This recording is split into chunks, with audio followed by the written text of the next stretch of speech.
कास्टल। Reindeer है यहाँ पे लगाया हुआ है।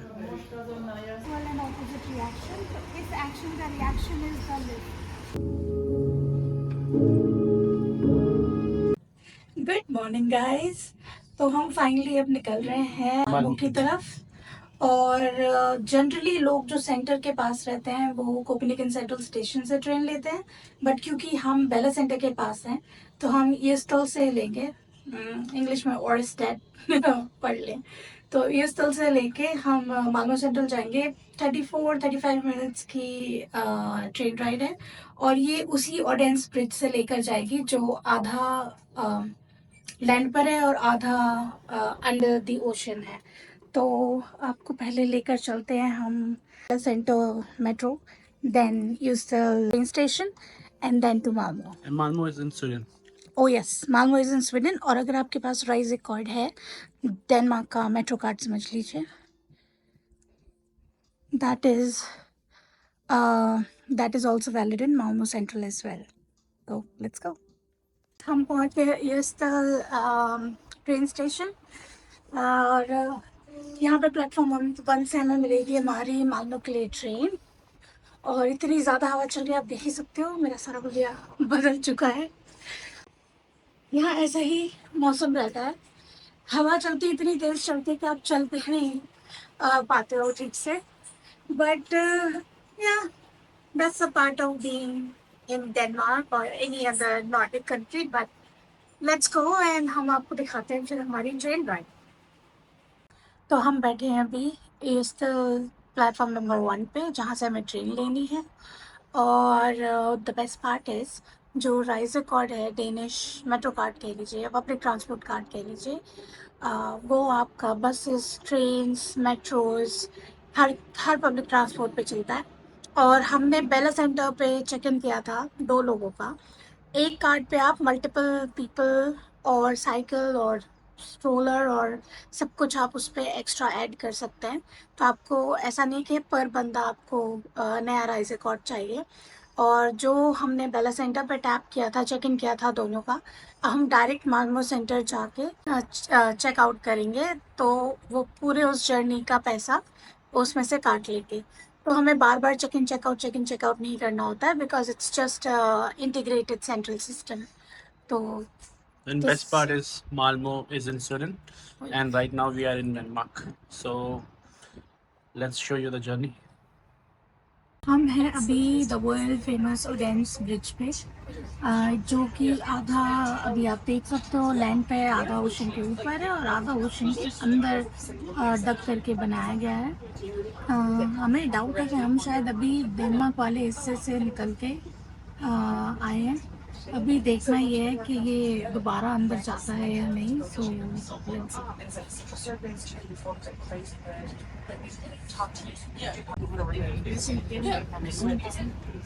अब हम स्वीडन आ चुके हैं।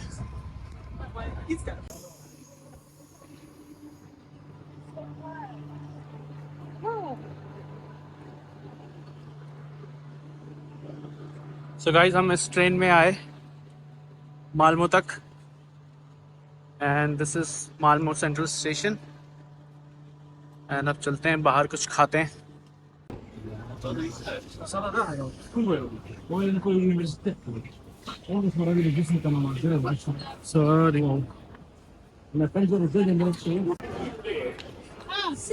ओ, यूरोविजन इस बार मालमो में हो रहा है।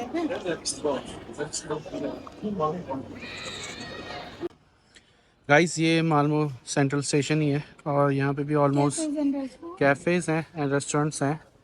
सो ये भी पुराना स्ट्रक्चर ही है और इसमें ट्रेन प्लेटफॉर्म्स जो हैं वो 2 लेवल पे हैं। एक फर्स्ट लेवल है और एक इसके नीचे भी है जिससे हम आए हैं। तो ये हम पहुंच गए हैं मालमो ह्यूस या मालमो कास्टल। ये जो रेड बिल्डिंग है पीछे, ये है। और ये चारों तरफ ऐसे पानी से घिरी हुई है। तो यहाँ की एक एंट्रेंस है, सिर्फ वहीं से हम जा सकते हैं। हमने बस ली थी जिसने हमें वहाँ टेक्निक्स म्यूज़ियम वाले स्टॉप पे उतारा था। अब हम जाते हैं और आपको दिखाते हैं मालमो कास्टल। इस is Malmo Castle और एंट्रेंस हम यहाँ से कर सकते हैं। ये जो ब्रिज आपको सामने दिख रहा है, और इसके अंदर जाके देखते हैं टिकट वगैरह। ये मालमो कैसल की एंट्रेंस है। चलिए चलते हैं अंदर। ये मालमो कैसल की एंट्री है। अब मालमो कैसल म्यूजियम में कन्वर्ट हो चुका है। यहाँ पे एक्वेरियम भी है, एग्जीबिशंस भी होते हैं। So you can buy tickets from the information centre. यहाँ पे कैश और कार्ड दोनों चलते हैं। एंड यहाँ पे एक कैफेटेरिया भी है on right side. This big giraffe so here. यहाँ पे एक कैफेटेरिया रेस्टोरेंट है। सो एंड म्यूजियम की टिकट बाय करने का आप साइंस सेंटर की भी टिकट साथ में बाय कर सकते हैं। तो दोनों टिकट्स अगर आप बाय करेंगे तो आपको 100 SC के पड़ेगा। Individual ticket is 60 SC। So this is the way for the museum. Ticket counter के साइड में शॉप है जहाँ पे आप सामान खरीद सकते हैं। शॉप और वो सामने तो डायनासोर्स के बारे में, नीचे एक्वेरियम है और राइट साइड पे आप देख सकते हैं एक रेंडियर है यहाँ पे लगाया हुआ है।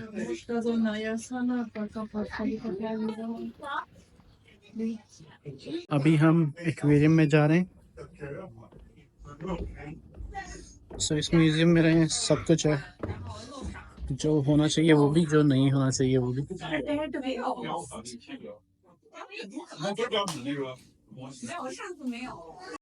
एंटर करते ही डिफरेंट काइंड ऑफ रेप्टाइल्स और फिशेस थी वहाँ पे। हर एक की इन्फॉर्मेशन उसके साइड में दे रखी थी ताकि आपको उसके बारे में पता चले वो कहाँ से है। और फ्लोर पे भी different kinds of reptiles and turtles के स्कल थे। सो बहुत ही फैसिनेटिंग सा लग रहा था। Can you guess the skull?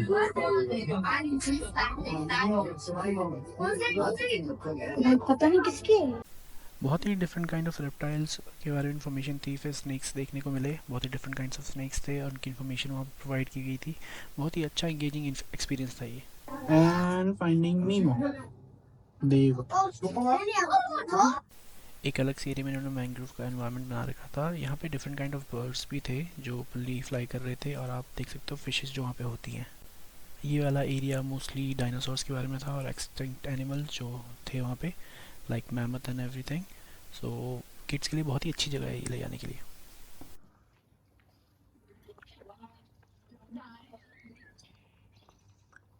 ये ओरिजिनल एनिमल्स की स्किन को स्टफ करके मम्मीफाई करके रखा हुआ। नहीं यार। हाँ।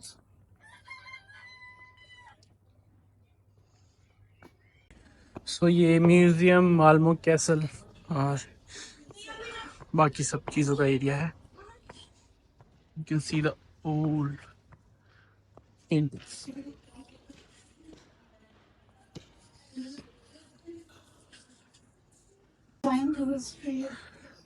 This one is for design history and ये आर्ट वर्क है मालमो म्यूजियम के अंदर। बहुत सारे डिफरेंट आर्टिस्ट की पेंटिंग्स रखी हुई है यहाँ पे और बहुत ही अच्छा था। लाइक जिस तरह से इसको पोर्ट्रे किया हुआ था, यहाँ पे आपको डिफरेंट काइंड ऑफ पुराने वासेस दिख जाएंगे, पोट्री सेट्स दिख जाएंगे। For art lover it's a must visit place I से। इन सब ड्रॉर्स में भी पेंटिंग्स हैं। आप ड्रॉर्स बाहर खींचे पेंटिंग्स देख सकते हैं। आपको एक पेंटिंग दिखाता हूँ।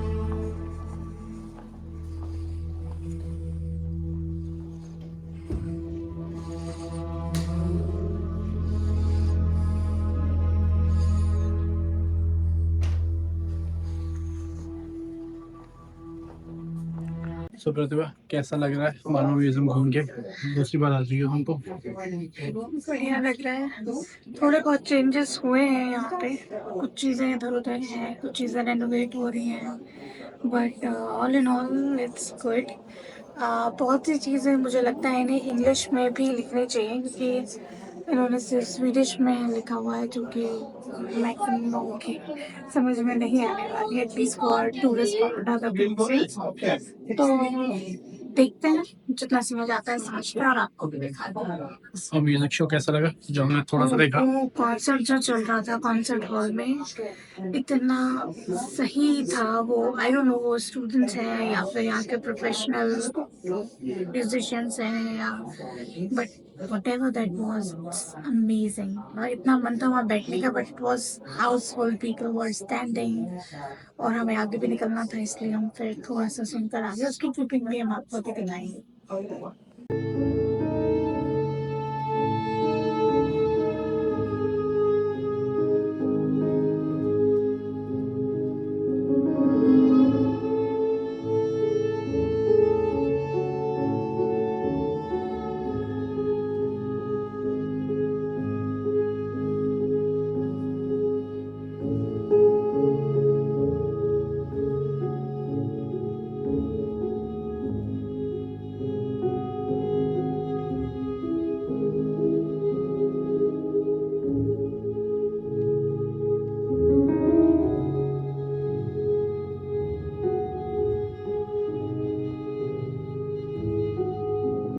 अब हम कैसल के एक टावर में जा रहे हैं जो टूरिस्ट के लिए ओपन था। टोटल 4 टावर्स हैं कैसल में, चारों कोने पे, और यही वाला ओपन रहता है टूरिस्ट के लिए।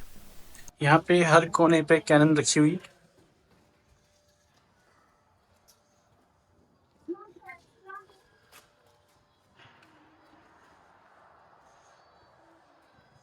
इसके बैक साइड पे भी कैनन है।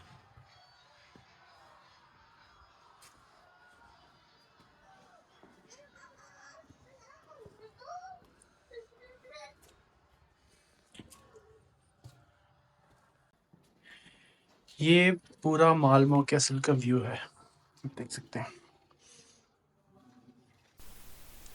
अब हम मालवो कैसल के अपर वाले एरिया में जा रहे थे। यहाँ मोस्टली पे आपको एंट्री करते ही आपको पुराने टाइम के कॉइन्स देखने को मिलेंगे जो उस टाइम पे यूज़ होते थे। फिर इससे आगे बढ़ते ही आपको जहाँ पे किंग रहते थे जो उनका एरिया था वो पूरी तरह से देखने को मिलेगा। बहुत ही अच्छी तरह प्रिजर्व किया हुआ है, ओल्ड फायर प्लेस सब कुछ। यहाँ पे बेड उनका प्रिजर्व किया हुआ था, जिस तरह से बेड था साइड में, और जो चेयर्स जहाँ पे वो बैठते थे, इंक्लूडिंग एक छोटा सा संदूक भी था। बहुत ही अच्छा लग रहा था देखने में।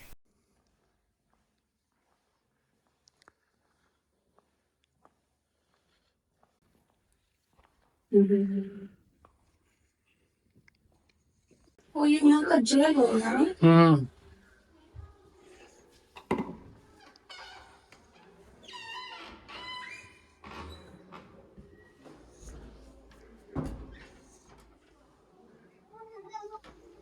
सो गाइस, पहले के टाइम में ऐसे सबके सब बैठ के पार्टी करते थे एक साथ।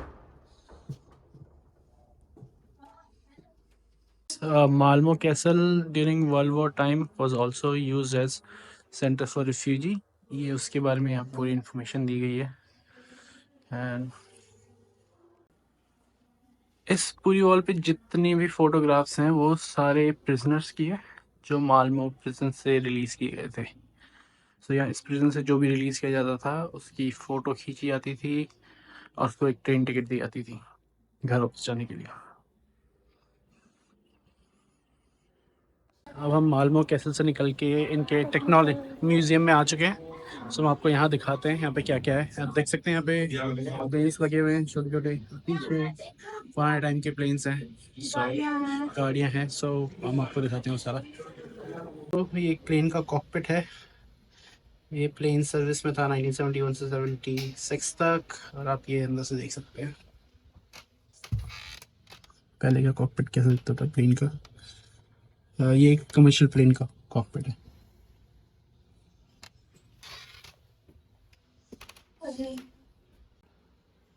आप ये नीचे देख सकते हैं पुराने व्हीकल्स और प्लेन्स जो पहले होते थे।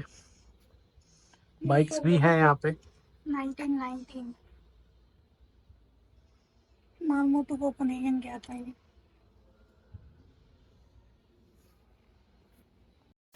इस एरिया में आप देख सकते हो सारी गाड़ियाँ पुराने टाइम से लेके अभी तक की बहुत ही अच्छी तरह डिस्प्ले किया हुआ था। एक फायर ब्रिगेड था, एम्बुलेंस थे जो पुराने टाइम में यूज़ होते थे। फिर यहाँ पे बाइक्स भी थी स्टार्टिंग से, पहले कैसी बाइक्स होती थी और धीरे धीरे वो कैसे चेंज हुई हैं बाइक्स, इन सब के बारे में इन्फॉर्मेशन थी। सबके बारे में बहुत ही डिटेल इन्फॉर्मेशन लिखी हुई थी। सो गाइस, आप ये पहले के पेट्रोल पंप्स देख सकते हो। ये वाला 1957, 60 एंड 77 का।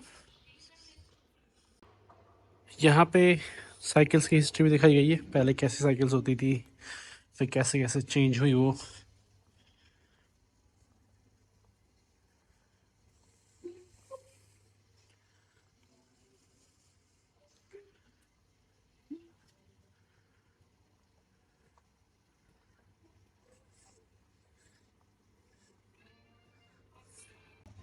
हम ये टेक्नोलॉजी म्यूज़ियम के थर्ड फ्लोर पे हैं और इसे प्लैनेट ऑफ आइडियाज़ कहते हैं। This is a Bernoulli blower. So if I stop, it's a Bernoulli blower. So अभी प्रतिभा आपको दिखाएगी। ये बताता है कि कैसे प्लेन लिफ्ट करता है। So imagine this is aeroplanes wing. तब ये दिखाता है कि न्यूटन के लॉ के हिसाब से every action has an equal and opposite reaction. तो इस एक्शन का reaction is the lift.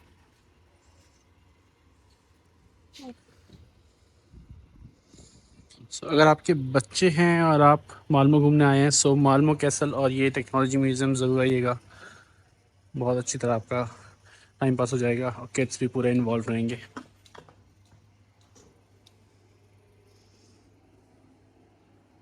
Black holes in space.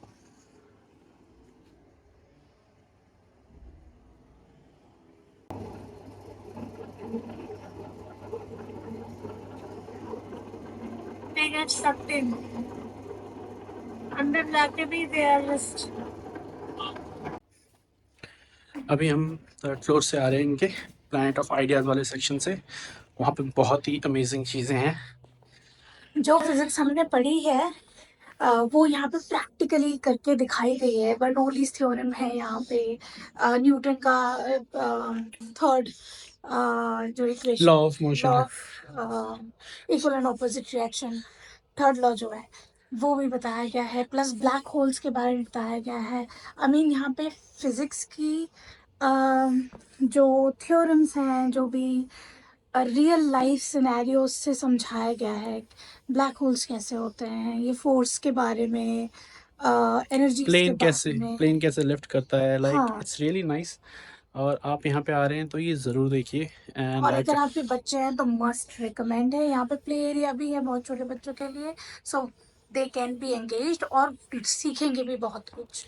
So I think books से ज़्यादा यहाँ पे ज़्यादा समझ में आएगा बच्चों को कि जो बुक्स में पढ़ा रहे हैं वो एक्चुअली में अप्लाई कहाँ होता है। बिल्कुल सही। एक्चुअली में हम आने में थोड़ा लेट हो गए थे, हाँ, तो ये म्यूज़ियम 5 बजे बंद होता है, तो हम ज़्यादा देख नहीं पाए। तो जितना हमने देखा बस यही है। अब हम वापस रूम पे जा रहे हैं। सो आपसे मिलते हैं थोड़ी देर में। ये पे एक सबमरीन भी है।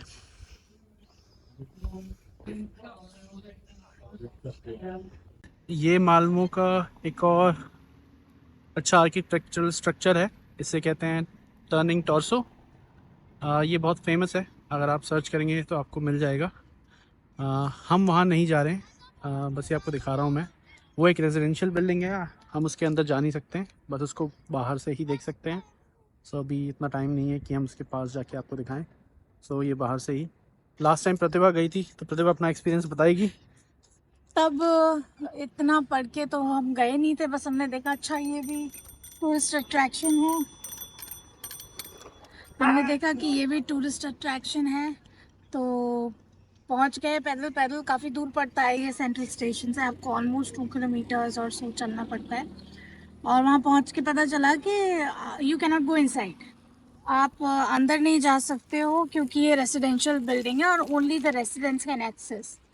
तो बस हमने बाहर से देखा और फिर लौटते टाइम यहाँ रास्ते में एक डोमिनोज था, बस वहाँ पे लंच किया and then I came back. तो इसलिए इस बार मैं उतनी मेहनत नहीं कर रही हूँ वहाँ जाने की।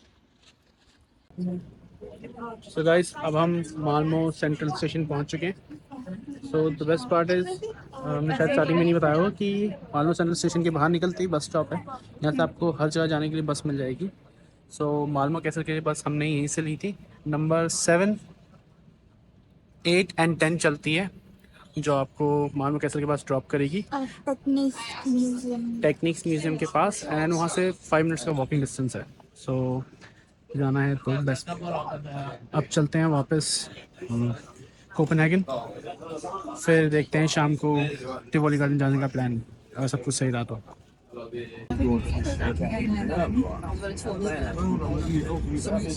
अभी तक तो सीधा जाते ही दिख रहा है। अब ये ब्रिज अंडरग्राउंड जा रहा है,